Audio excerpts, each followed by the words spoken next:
When the United States of America asked me to go to Iraq to serve my country, I did it. I did what they asked me to do it, and I did it honorably, and I'm very proud of that service. When Tim Walz was asked by his country to go to Iraq, you know what he did? He dropped out of the Army and allowed his unit to go without him. I think it's shameful to prepare your unit to go to Iraq, to make a promise that you're going to follow through, and then to drop out right before you actually have to go.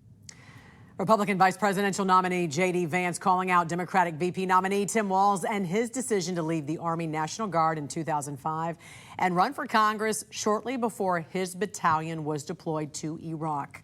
Joining us now to discuss is the first Green Beret to join Congress.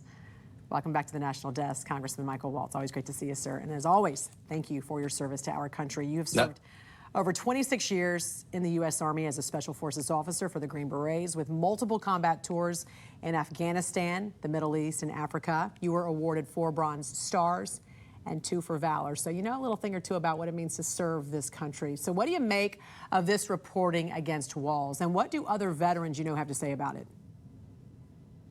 Well, thanks so much. And first, I just want to clarify that my last name is Walz with a T, and his is Walz without it. So we've had a heck of a week with a lot of people getting that confused. But to your point, I think there's 3 main issues on his service. One is the rank at which he retired. He repeatedly, when he was a member of Congress and on the campaign trail, is on record saying he retired as a command sergeant major. That's the highest enlisted rank in the military, when in fact he retired as a master sergeant because he didn't complete all of the training necessary to be a sergeant major.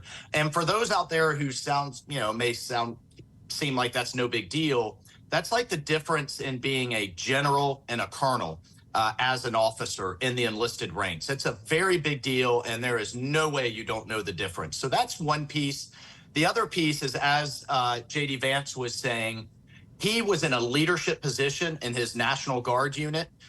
When you're in those positions in the National Guard, you usually have about a year's notice of knowing that you're going to be deployed to allow for training and personnel and to notify your civilian employers. I have never in my 27 years heard of a commander of a unit or a senior enlisted leader walking away, retiring, finding some reason not to go within months of them going to combat.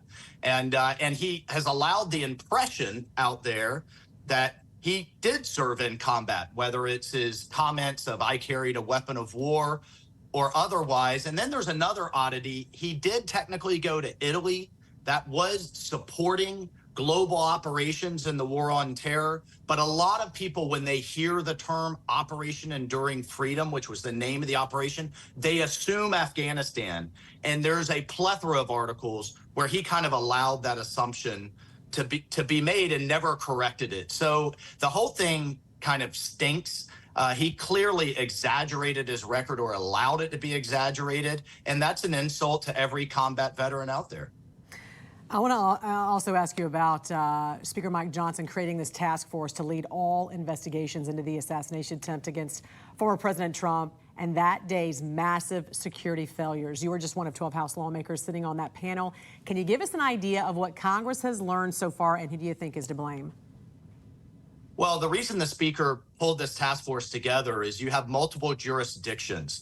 You have the Secret Service. You have the Department of Homeland Security. You have the FBI and their investigation. Of course, you have local law enforcement. There clearly was a breakdown in the communication between the Secret Service and the law enforcement. Some massive mistakes made in the advance, in terms of how you set the security perimeter that left that building out. And then there's some systemic issues in terms of recruiting, training, their budget, which is the Secret Service's budget, which has almost doubled in the last decade, yet they were denying President Trump resources. I'm being told by agents, at least for budgetary reasons. So we still have a lot to learn. But this was a serious breach of security. Clearly, and if there's a threat, why even let the former president, go up on stage, period? Are you concerned Are you concerned something like this might happen again, maybe even before Election Day? Well, my main concern is the people involved that approved that security plan, that allowed him up on stage. are still conducting security operations right now as we speak. They haven't even been suspended pending the investigation. So I'm looking forward for the task force to getting in the spaces, in Secret Service headquarters, in FBI headquarters, see what they're seeing. We also have active Iranian plots right now as we speak. We just had a Pakistani with ties to Iran arrested for trying to recruit hitmen. This was just last week. So this is incredibly serious. Yeah, and I want to talk a little bit about what's happening in the Middle East, because pressure's been mounting on the White House to stop withholding congressionally approved weapons to Israel. On August 2nd, your Republican colleagues in the Senate wrote a letter warning that this decision could embolden our enemies. And then just 3 days later, on August 5th, a suspected rocket attack injured several U.S. service members on the Al-Assad air base in Iraq, I'm sure you recall. So what message does this send to our Americans stationed overseas? Are we just sitting ducks there right now? Well, I'm more worried about what message this lack of response is sending to Iran.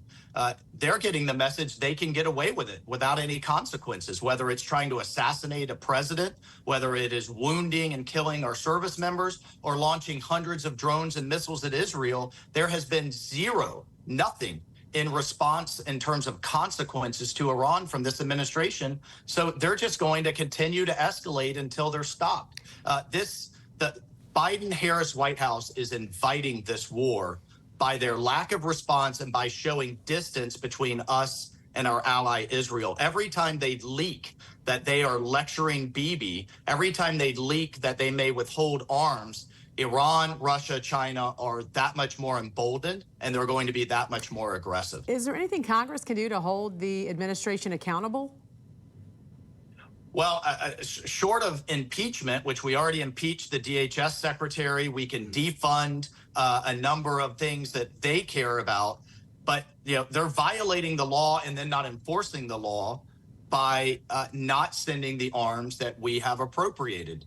So it's enormously frustrated. I'm very worried between now and November. This is one of the reasons we have to win in November. Harris also leaked about her engagement with the pro-Palestinian protesters, that they may consider a full arms embargo, all of the weapons that we're sending to Israel, so that they can pander to their progressive base. And this political pandering literally is going to get people in Israel killed. Yeah, and which, by the way, she's denying she agreed that she would do an arms embargo, but she did agree to have a conversation with this group. That's what her... About the arms embargo. Green Beret veteran and Florida Congressman Michael Walz, we certainly appreciate you joining us here on the National Desk. Hope you have a great weekend, sir. Thank you.